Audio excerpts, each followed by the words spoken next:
Welcome to yet another, hopefully exciting episode. A little bit of housekeeping to get out of the way first. First of all, 300,000 upload views. Yay! Thank you. Thank all of you, but especially number 600, the Mega Max is back. So thank you, Mega Max, and thanks everybody else. Hope you're watching. Hope you keep on watching, and hope you enjoy what you're seeing. Next up, I am now officially a judge of Geekvolution's Season 2, Who Reviews the Reviewers. So if you're not keeping up with that already, go to Geekvolution's channel and check that out, as week by week a group of up-and-coming reviewers struggles to earn our favor. It's very, very honoring, very flattering. But that's not what I'm here to talk about today. What I'm here to talk about today is, of course, Dragon Ball. All 7 Dragon Boxes lined up in a row. Rarely have I seen such a beautiful sight. By the way, did anyone catch the hidden preview to this in my last video? But I digress. It's been 2 years since I first started collecting Dragon Boxes, so it is nice to finally have the entire DBZ television series in Dragon Box form. Oh, almost. Also, my first Dragon Box video was my first big surge in viewership in my YouTube career, so now that the Dragon Box releases are over, it seems like the perfect time to dive back into them again. Not only to reflect on the Dragon Boxes themselves, but also to try and answer some of the most popular questions you have asked me over the past 2 years. So let's get to it. As I said in my second review, there is not much more to cover with these. As anticipated, the formula remained consistent throughout with very few surprises, so most of this will be minor details, but there are a few items of note. The biggest alteration from the original boxes is the lack of any of the bonus content that was featured in the originals. I doubt anyone expected the exclusive action figures or maybe even the Japanese commercials. I certainly didn't mind not having creditless openings, especially given that this is one of the few instances we got openings and endings with credits. But extremely disappointing is the complete lack of the 2 television specials, the Bardock and Trunks specials, that were included in the original boxes. And yes, there were a couple other TV specials, movie overview and year-end review kind of thing, but neither of those have ever been released on anything. Having done the numbers at the time, it seemed that with 42 episodes a box, there would be some free space on Box 7 to include these at the end. But when Box 5 began the trend of only including 41 episodes a box for the rest of the run, those hopes seemed to be dashed. And sure enough, they were not included, which is why I added that almost to having the entire series. As much as Funimation markets these as movies, the Bardock and Trunks specials are episodes of the series.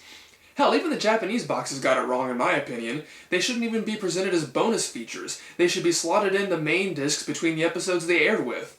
However, maybe their exclusion here and Funimation's aforementioned tendency to treat them as movies means that maybe they'll finally get around to releasing Dragon Box the movies? Hopefully? I'd certainly accept their relocation if we got the movies. Despite getting that wrong, there is a little something that Funimation actually improved over the original boxes that came as a complete surprise. All the Dragon Ball TV series, aside from Kai, shared the same time slot.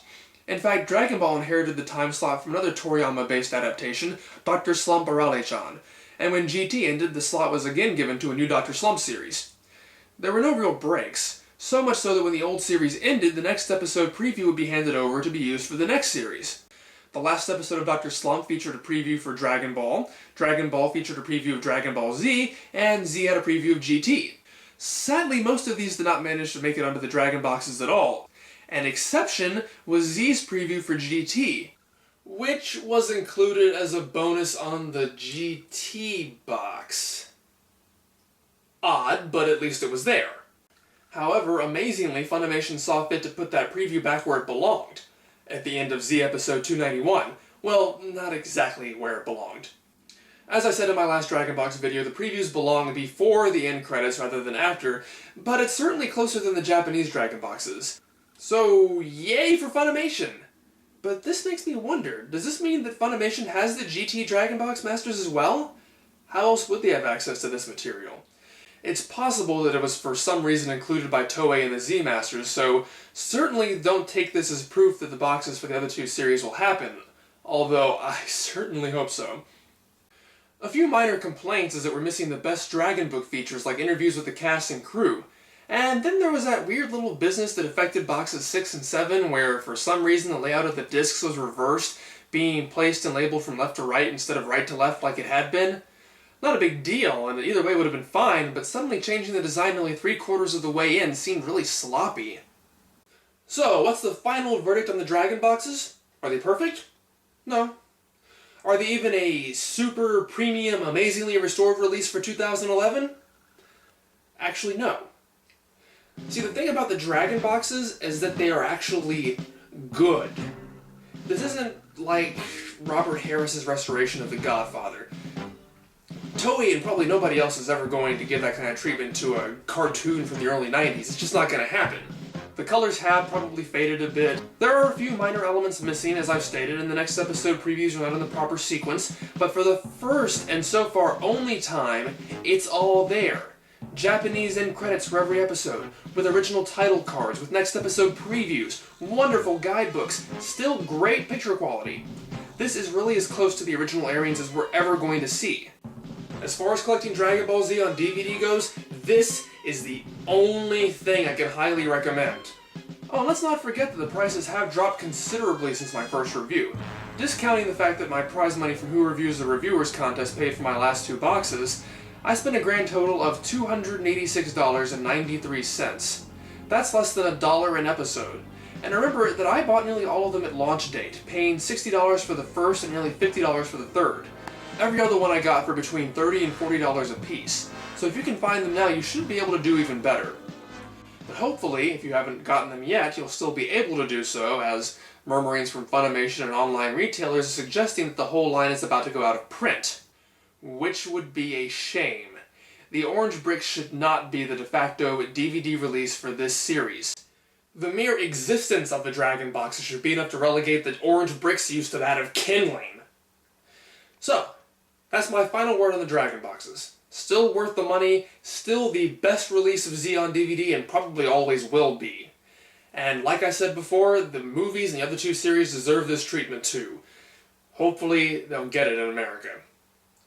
So, now on to your questions. First off, the remastered season sets are much better than the Dragon boxes. Go f*** yourself, you Japanophile weeaboo. Okay, that's not really a question, and that's actually kind of rude and immature, but I'm going to go ahead and answer it anyway because I just want to clear this up. First off, I really hate words like Japanophile and weeaboo and feel they should be stricken from the English language, with anyone using them having their tongues forcibly removed. Except that I just said them, so we'll hold off on punishment for now. Besides just being phonetically displeasing, they are words that kill intelligent discussion. That's what they're meant to do. These words exist solely to compartmentalize someone's entire point of view into an easy-to-dismiss, easily ridiculed box. And it's usually an entirely inaccurate box as well.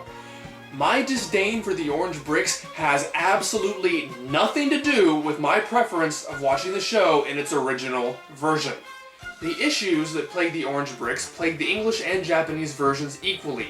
No matter which version of the show you prefer, the Orange Bricks are simply garbage as a product released to DVD. In fact, they could not have screwed these up more if they tried. The mistakes with these range from the silly, to the minor, to the major, to the extreme. The silly. Not being able to see the spine image unless you discard the slip covers. Brilliant design. The relatively minor. Dragon Ball Z did not have 9 seasons in the United States. It had 6. So why are there 9 season sets? Obviously the number of episodes per season varied wildly during its original US run, and I certainly would not have expected Funimation to put the entire 70-episode 4th season into a single box. But that being the case, don't call them seasons! Call them volumes, call them levels. If I paid for what was labeled the 4th season of House, only to find that it was actually spread over another 2 box sets, I would be understandably pissed that I wasn't getting what I was told I was getting. So why does DBZ get away with it? The major, the terrible video problems. While the brightness and DVR problems did apparently get somewhat better as the series went on, they were never what you would call good.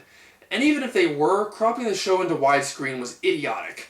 And even Funimation apparently agrees, as they've never, ever done it again. Not even on the season sets for the other two series. And the extreme. Their completely full of crap ad campaign that flat out lied to your face about what was going on. If you have that little respect for me, I'm sure as hell not going to be buying your season sets. But that's all water under the bridge now. They don't make stupid mistakes like that anymore. There is one advantage the season sets have over the Dragon boxes, and that's only if you really, really need the replacement US score. But you know, even then you're still being lied to a bit. It's not the original broadcast audio, not for seasons 3 and 4. I mean, the end of season 2 through season 6. I didn't even realize this until recently, since I don't really care about them. I was always under the impression that the re-recordings they did back then were only for their new 5.1 track, and that the broadcast track was the same as what had been on the previous uncut DVD singles.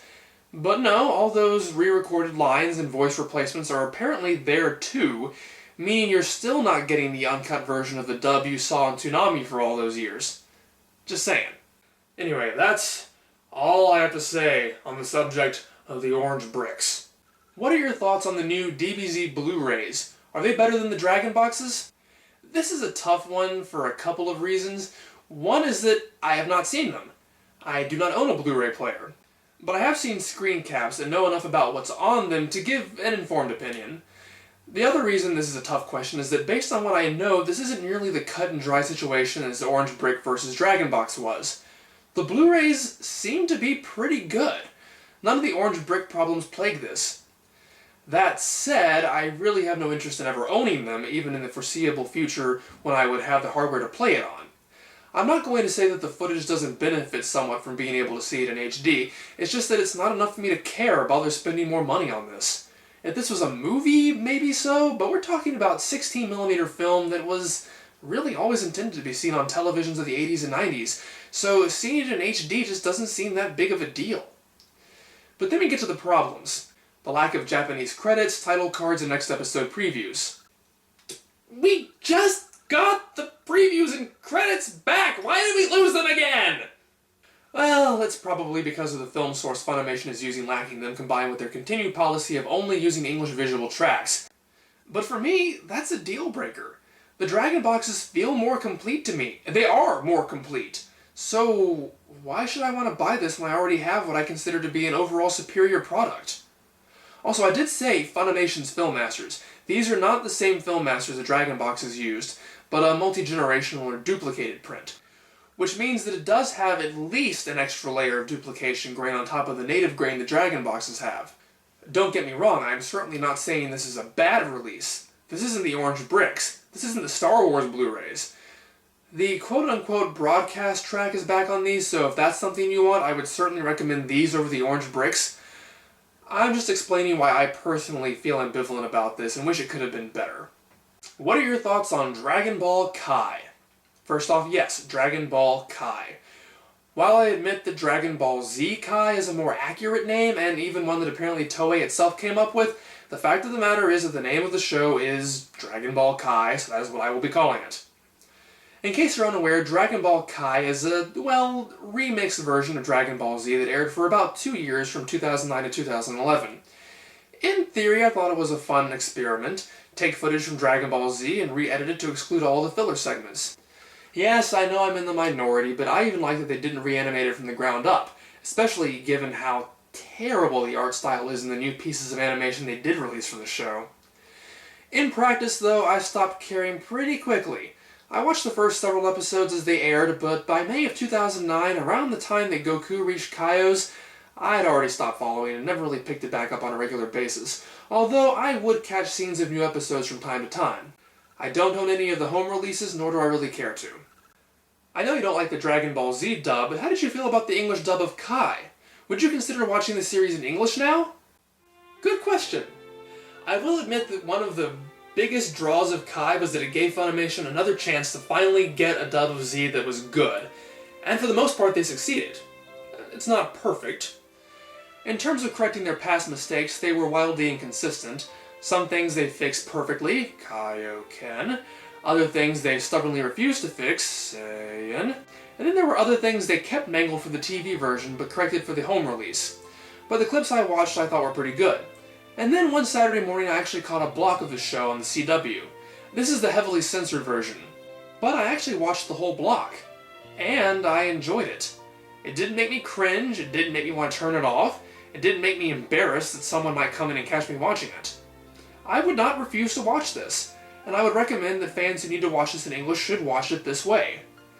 But all that said, it would not be something I would ever choose to watch if I had an option. If I owned the home release, I would probably never go to the English track except maybe as a random curiosity to see how they handled a particular scene. I just prefer to watch things in their original versions, regardless of their countries of origin.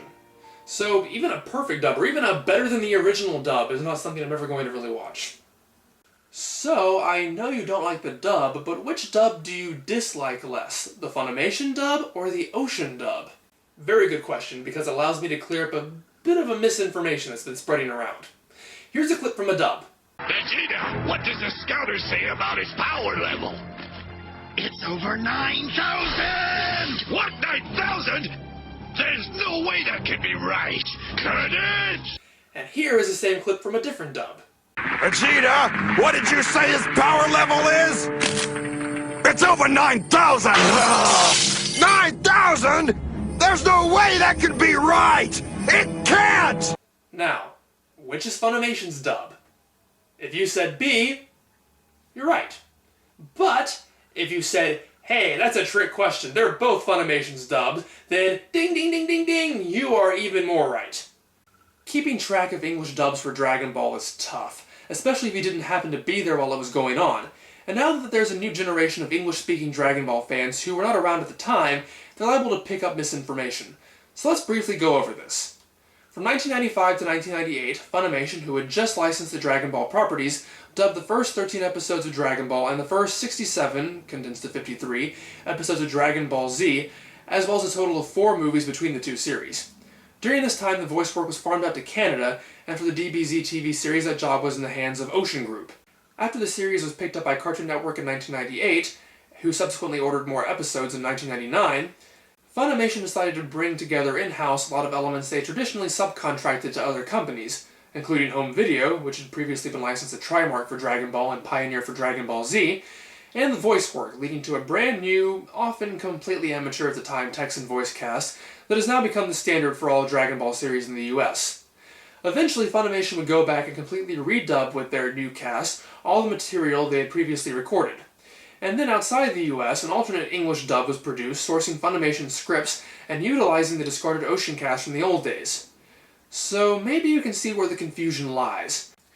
With Funimation redubbing their own material, and their old material having roughly the same cast as the non-US dub, it's easy for those who weren't around at the time to see the two as entirely separate, and for those early episodes to not be affiliated with Funimation.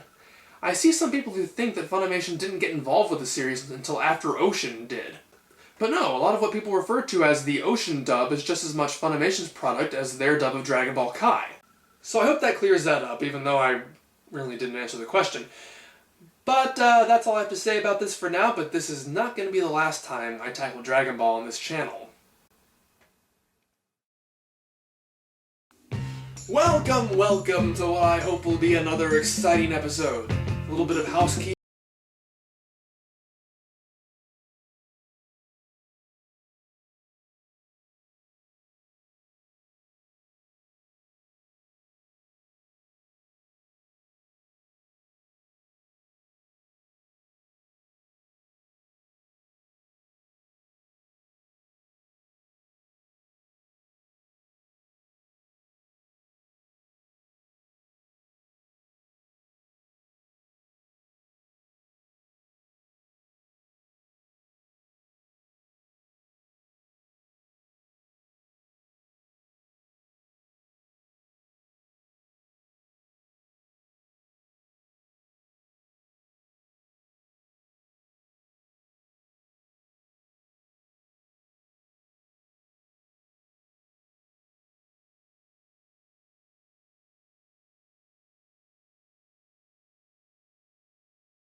送りします。アンダーハッピーニュー